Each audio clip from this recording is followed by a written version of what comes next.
Allô, allô, mes charismatiques, bon midi, je suis là à ma place habituelle. Donc voilà, je suis Suzy Ndelo, Fesse Grèce, comme vous le savez. Ma joie est toujours débordante quand je me présente au devant de vous parce que je sais que je parle de quelqu'un qui n'est pas des communs des mortels. C'est quelqu'un-là a vaincu les diables et il a mis sous nos pieds et nous sommes plus que vainqueurs. Cet homme-là, il s'appelle Jésus-Christ de Nazareth.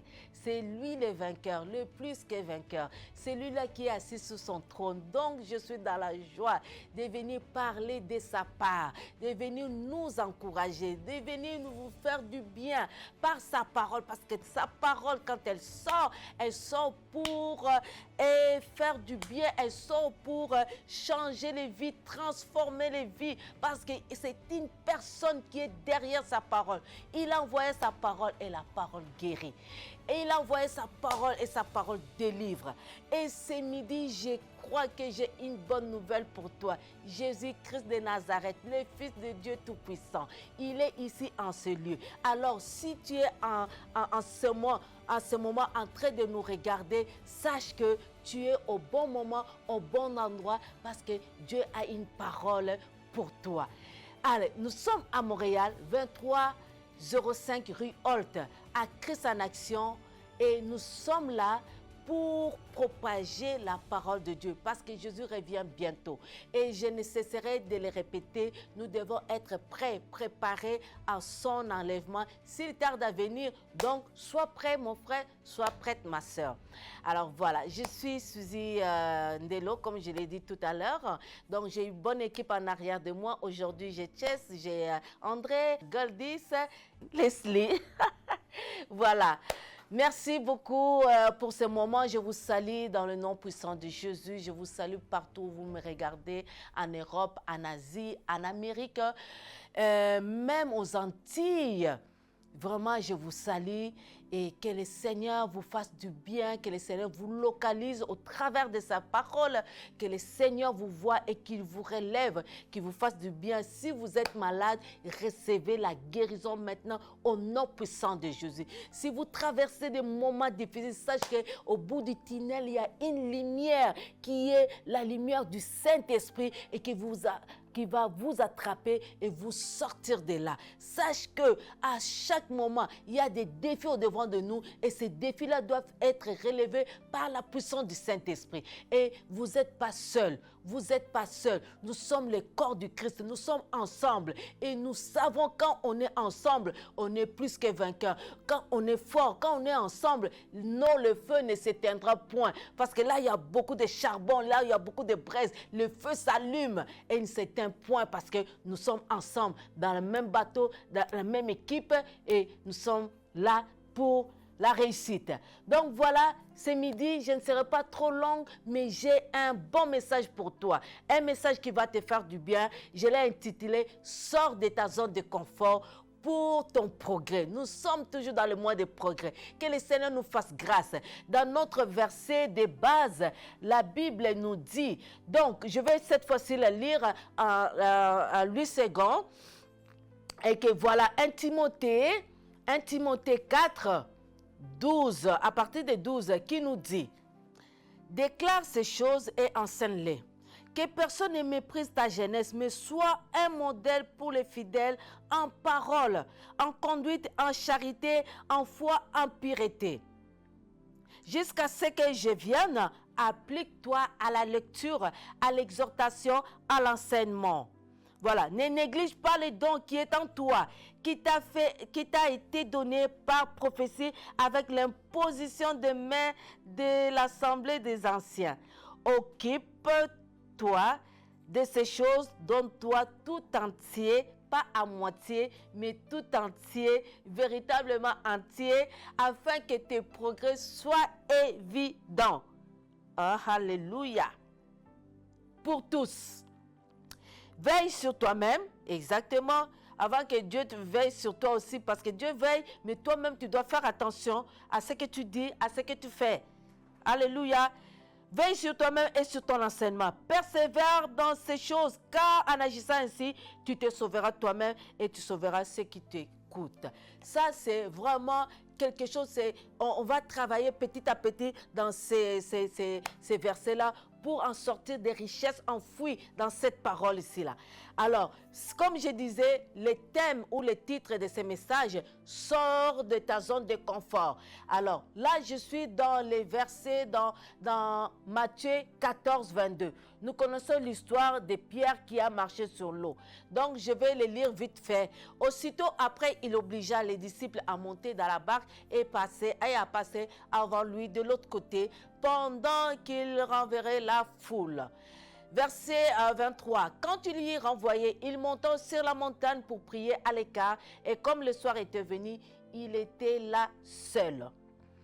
La barque, déjà au milieu de la mer, était battue par les flots, car les vents étaient contraires. Combien de fois nos vies sont bâillottées, bougées par les trucs de nos vies, des choses qui ne marchent pas, qui font des va-et-vient, des hauts et des bas, et puis nous sommes menacés de partout. Mais nous oublions qu'il y a quelqu'un dans la barque. Comme les apôtres, les vents étaient contraires. Ils ont oublié qu'il y avait quelqu'un dans la barque. À la 4e veille de la nuit, Jésus alla vers eux, marcha sur la mer. Ça, c'est une autre dimension. Alors, nous devons aller de progrès en progrès. Une autre dimension, il faut monter des dimensions. Il ne faut pas rester toujours, oh non, c'est seulement, scientifiquement parlant, c'est seulement, on peut marcher sur la terre. Non, on peut marcher aussi sur les eaux. Amen.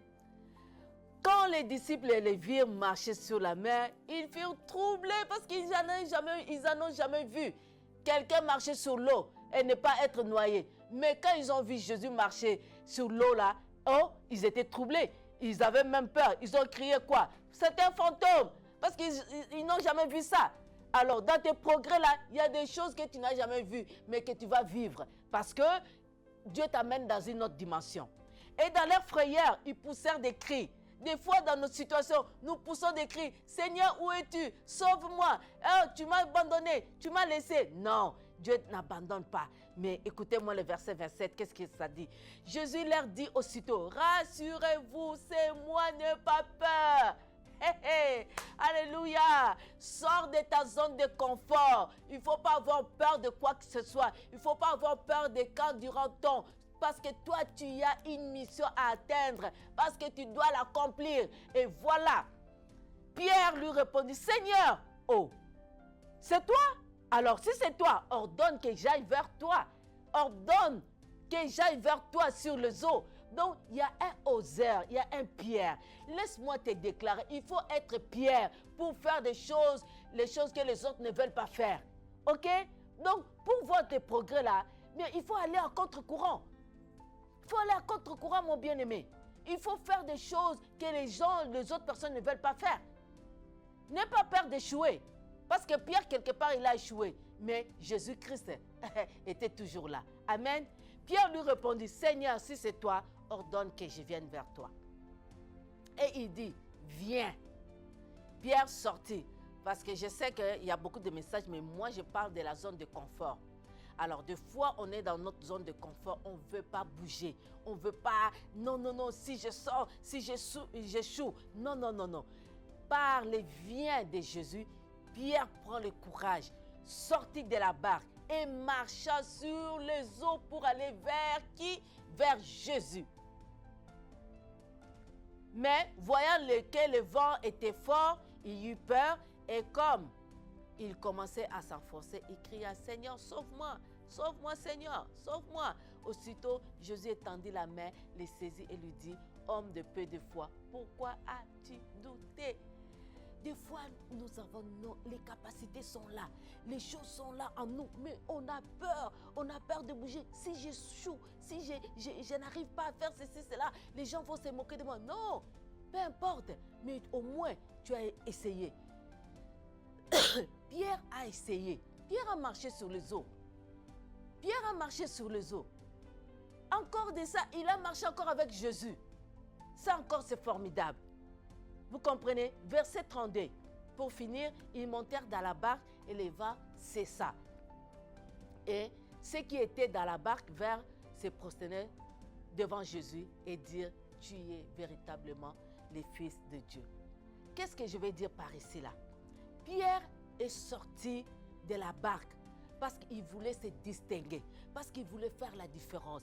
Pour aller vers le progrès, pour évoluer, il ne faut pas rester stagné sur la même chose, à faire la même chose. Tu veux progresser, même dans la prière. Il ne faut pas te contenter de prières de 5 minutes. Il ne faut pas te contenter de prières de 10 minutes. Il faut aller encore plus. Hein?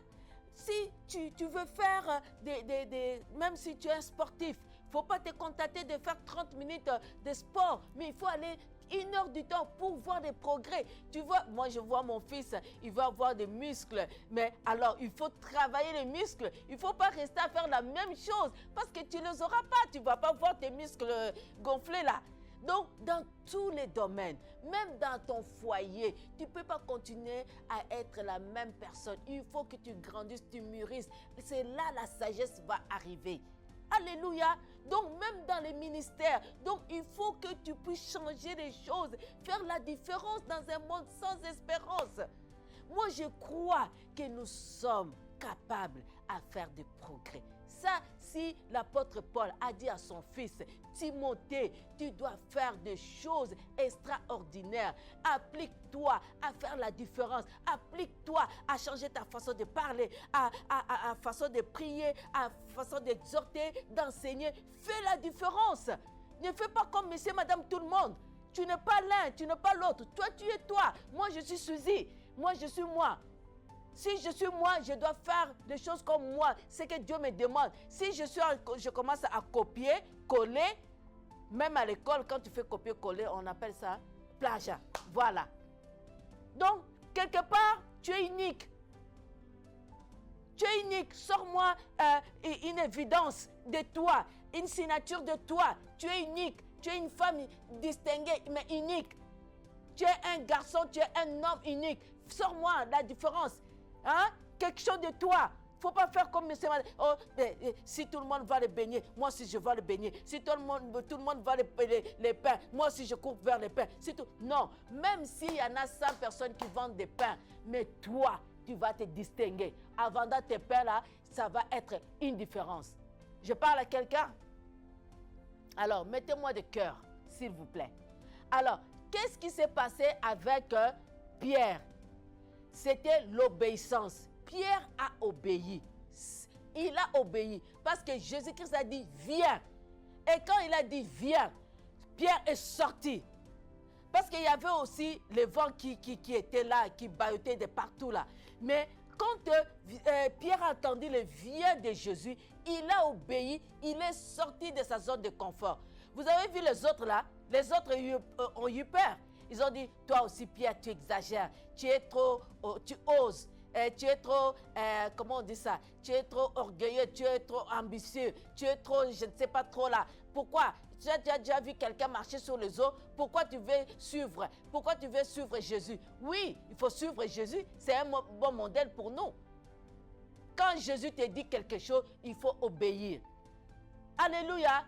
Il a dit dans Jean 2, pour les noces de Cana, on a vu, Pasteur Fofi aime bien cet exemple, faites tout ce qu'il vous dira. Faites tout ce que Marie a dit, la mère de Jésus, a dit aux disciples, faites tout ce qu'il vous dira. C'est l'obéissance, bien-aimés. L'obéissance, écoutez-moi bien, l'obéissance est la clé de toute chose. Parce que quand tu n'obéis pas, la parole t'est adressée. Je dis bien la parole de Dieu t'est adressée. Quand tu n'obéis pas, non, il n'y a rien qui va se passer. Il y a l'obéissance qui vient avec.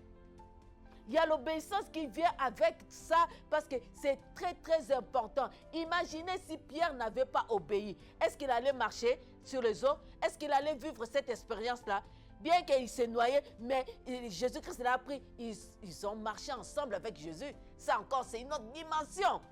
Que Jésus te tienne la main et marcher ensemble. Oh, alléluia.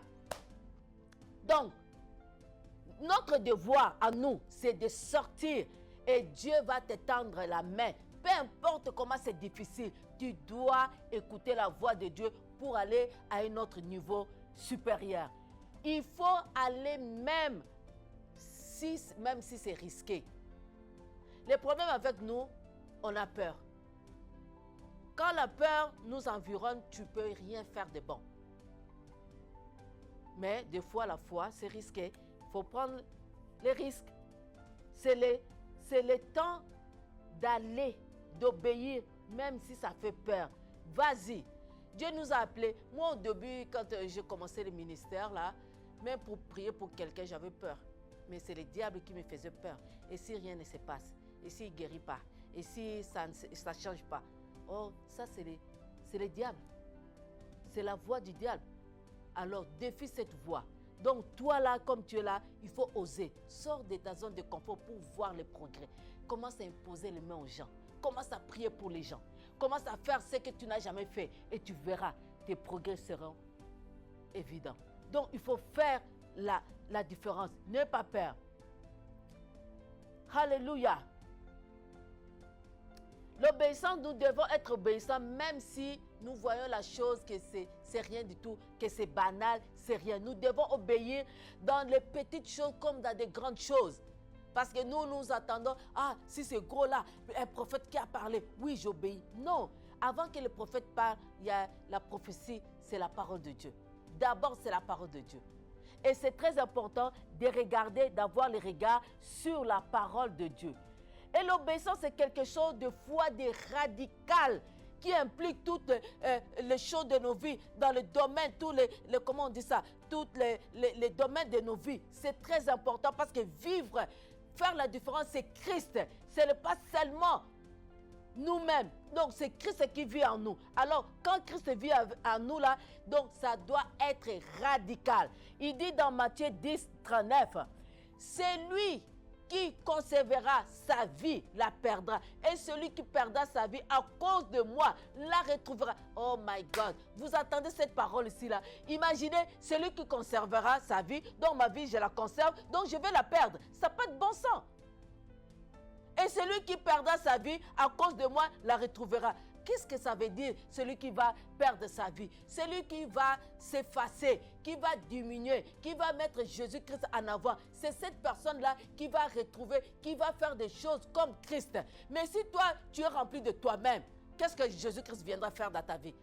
Si tu te crois capable de tout, laisse la place au Saint-Esprit. Les progrès par le Saint-Esprit. Laisse la place au Saint-Esprit de t'envahir, de t'engloutir, pour que tu sois la personne que tu dois être. Alléluia.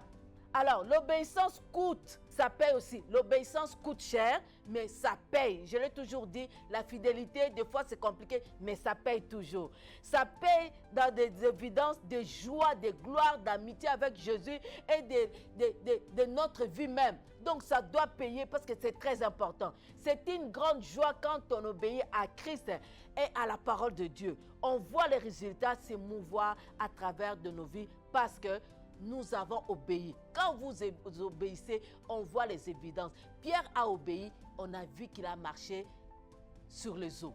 Donc, un progrès de plus. Alors, le monde d'aujourd'hui a besoin de l'espoir. Donc, l'espoir, c'est nous, l'Église. L'Église qui vit dans l'obéissance le roi des rois, l'obéissance radicale. Parce que nous devons nous laisser effacer. Et nous devons nous laisser faire que Christ puisse prendre la vie en nous. L'obéissance, c'est de faire tout ce que Dieu dit, même si au début, nous ne comprenons rien. Même si au début, ça n'a pas de sens. Alléluia. La parole de Dieu peut te parler. Mais au début, peut-être tu vas te voir, ah, mais est-ce que c'est important? Est-ce que c'est important? Est-ce que ça n'a pas de sens? Le Seigneur me demande ceci. Dieu a dit à Pierre, viens. Mais ça n'avait pas de sens. Que Pierre puisse sortir de la barque. Non, pas du tout. Mais Pierre a obéi. Et les disciples aussi ont obéi à la mère de Jésus. Il a dit, faites tout ce que je vous dirai de faire. Et ils ont fait, et puis on a vu le miracle. L'eau transformée en vin. Oh, ça me faisait même rire. L'eau transformée en vin. De nos jours, là où il y a Facebook, il y a TikTok, hein? On met ça dans les réseaux sociaux. On dit qu'il y a un prophète, il y a un pasteur qui a transformé l'eau en vin. Oh mon Dieu, qu'est-ce qu'il y aura comme remous partout? Ça va barder, ça va parler. Parce que nous ne sommes pas habitués à avoir ce genre de choses. Mais si on dit que Satan fait ci, Satan fait ça, on croit que Satan peut faire des choses, mais Jésus-Christ ne peut pas faire des choses extraordinaires. Vous comprenez un peu? Imaginez cette histoire-là de l'eau changée en vin. Qu'est-ce que ça serait dit de partout là? En Asie, partout en Australie, on entendrait telle chose là. On va minimiser, on va se moquer. Mais des fois, c'est Dieu qui veut glorifier son nom. Alléluia. L'obéissance. On parlait, je ne sais pas, pendant la convention, j'entendais quelqu'un qui disait que Dieu nous attend quelque part. L'obéissance est un rendez-vous divin. L'obéissance va nous conduire à un rendez-vous divin. À un rendez-vous divin, Dieu t'attend quelque part à ce rendez-vous divin. Quelque part là, Dieu t'attend pour que son nom soit glorifié. Dieu t'attend quelque part pour que par ton obéissance, que les choses changent. Que les choses changent. Que Dieu te dise des choses que tu dois faire et que personne d'autre ne peut le faire que toi. Il faut être unique. Il faut avoir une signature perso. Pourquoi on a des signatures? Pourquoi on a des empreintes uniques? Si Dieu nous a donné des empreintes uniques, pourquoi pas faire des choses uniques aussi? Soit au devant aussi, pourquoi nous voulons seulement suivre d'autres personnes? Oui, il y a d'autres personnes qui ont fait des choses, mais pourquoi nous-mêmes, nous ne pouvons pas être inspirés à faire des choses que les autres aussi en arrière de nous puissent nous suivre? Nous, on veut seulement être le but suivant. Suivre seulement les gens. Quand quelqu'un sort son idée, toi tu suis. Tu voles même son idée. Quand c'est toi, tu vas commencer à faire pour que les gens puissent te suivre. Alléluia. Je parle de sortir de notre zone de confort. Sors de ta zone de confort. Commence à imposer les mains à tes enfants. N'attends pas de m'amener pas les enfants au bureau. Oh, pasteur, mon enfant n'a pas bien dormi. Mon enfant a eu ceci, cela. Commence par toi-même. Commence à faire le ministère chez toi. Avec ta femme, avec ton mari. Commence à le faire. Les choses que tu n'étais pas capable. Commence à évangéliser. Mets la honte de côté. Commence à parler. Oh Seigneur, je le ferai. Si tu m'envoies faire tel ministère, je le ferai. Tant que ça ne me coûte pas cher, tant que ça ne me demande pas beaucoup d'énergie, je le ferai. Mais si ça va me coûter cher, si ça va perturber mes plans, je ne le ferai pas. Ça, ce n'est pas l'obéissance. L'obéissance, que ça te coûte cher ou pas, ou que ça soit quelque chose, ça va prendre ta vie. Non. Tu dois obéir. Tu dois obéir. C'est ça le sens de la responsabilité. Ça, c'est le sens où tu sais que tu dois sortir de ta zone de confort. Tu veux voir des progrès dans ta vie, sors de ta zone de confort. Pierre est sorti. Toi aussi, tu es capable de sortir. Moi aussi, je suis capable de sortir, de faire les choses que les autres ne font pas, de faire la différence. Christ en action, faire la différence dans un monde sans espérance. Et nous devons le faire. Nous sommes des enfants de Christ en action. Nous devons faire la différence. Et nous voulons que les progrès soient évidents. Nous voulons voir que tes progrès soient évidents. Que les progrès puissent se voir, puissent se palper dans le nom puissant de Jésus. Voilà le message que j'avais à te dire ce midi. Voilà le message d'encouragement. Sors de ta zone de confort. N'aie pas peur, n'aie pas crainte. Essaye. Oui, même si tu échoues, ce n'est pas grave. Jésus-Christ est là pour te tenir la main, pour te sortir de là. Comme il a fait pour Pierre, il a tenu la main et ensemble, ils se sont mis en accord. Ils sont sortis et ils ont marché ensemble. Qu'est-ce que la Bible dit au verset 31 plutôt? Aussitôt Jésus étendit la main, le saisit et lui dit, homme de peu de foi. Veux-tu que le Seigneur te dise homme de peu de foi? Veux-tu que le Seigneur te dise tu es femme de peu de foi? Veux-tu que le Seigneur te dise femme de peu de foi? Veux-tu que le Seigneur te dise homme peu de foi? Pourquoi as-tu douté? Et pourtant tu as des potentiels, tu es capable. Ce que j'ai fait, tu feras encore plus que moi.